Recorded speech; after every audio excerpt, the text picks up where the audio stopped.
So for the past 2-3 years, anthropology से basically UPSC is focusing on the Abdul Omran's epistemological transition theory. तो generally आपसे जो है वो अब्दुल ओमरन की जो 3 स्टेज थ्योरी है वही जो है वो पूछी जाती है। अब जो यूपीएससी का अगला स्टेप होने वाला है वो यही है कि अब्दुल ओमरन के क्रिटिसिज्म से जो है वो सवाल पूछे जाएंगे या फिर एपिस्टेमोलॉजिकल ट्रांजिशन थ्योरी के क्रिटिसिज्म से क्वेश्चंस पूछे जाएंगे। तो जो मेजर क्रिटिसिज्म्स हैं उनको आपको इस तरह से याद कर लेना। So there are 5 major criticisms. Criticism क्या है, what is the issue and what are the examples. कोई भी थ्योरी है whether it is in the physical anthropology और it is in the socio cultural anthropology, उसके क्रिटिसिज्म्स को आपको इसी तरह से याद करना है। ठीक है, what is the key criticism, what are the issues and what are the examples. First से शुरू करते हैं that it over simplifies the mortality transition. तो बेसिकली ये क्या कहता है कि जब आप थर्ड स्टेज के अंदर आ जाओगे तो बेसिकली आपके पास जो है वो मॉर्टेलिटी अपने आप कम होनी शुरू हो जाएगी। लेकिन क्या हर एक डिसीज में हमें यही चीज दिखाई देती है? जवाब है नहीं। जैसे for example take the case of the cardiovascular disease. अब कार्डियोवास्कुलर डिसीज के केस में आपके पास जो मॉर्टेलिटी है वो इंक्रीज करती हुई दिखाई दे रही है, लेकिन जो बाकी डिसीजेस हैं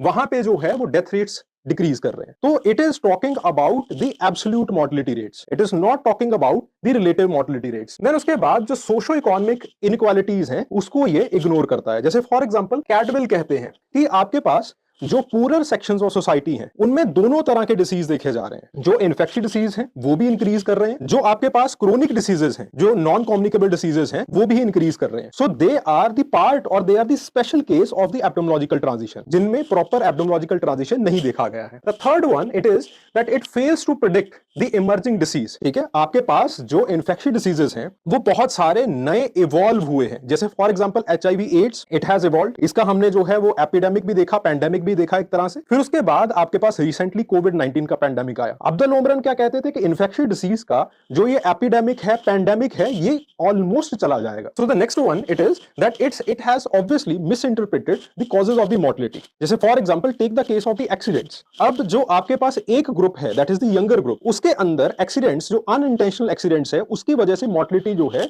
वो ज्यादा हुई है विस विस द ओल्डर ग्रुप। तो ये तो बता सकता है कि मॉर्टेलिटी जो है वो आपके पास कम होगी, ज्यादा होगी, लेकिन मॉर्टेलिटी के जो कॉजेज हैं उसका ये पैटर्न जो है वो नहीं प्रोटेक्ट कर सकता। And the last it is कि इसने बेसिकली एक असम्पशन लिया है कि जो इन्फेक्शियस डिसीजेस हैं दैट इज वे different from the chronic diseases, लेकिन ऐसा होता नहीं है। जैसे for example take the case of the HPV। तो HPV वायरस इन्फेक्शन की वजह से बहुत बार हमें जो है वो सर्विकल कैंसर के केसेस जो है वो दिखाई देते हैं। रादर वी वुड से कि सर्विकल कैंसर का जो लीडिंग कॉज है दैट इज HPV। तो बेसिकली एक इन्फेक्शियस डिसीज से क्रोनिक डिसीज जो है वो जनरेट हो जाता है। तो जो फंडामेंटल असम्पशन है एपिस्टेमोलॉजिकल ट्रांजिशन का वही प्रॉब्लमेटिक है। तो अगले जो सवाल आपसे पूछे जाएंगे वो इन क्रिटिसिज्म से जो है वो पूछे जाएंगे। ठीक है, तो इन क्रिटिसिज्म्स को और इनके एग्जांपल्स को अच्छे तरीके से याद रखना।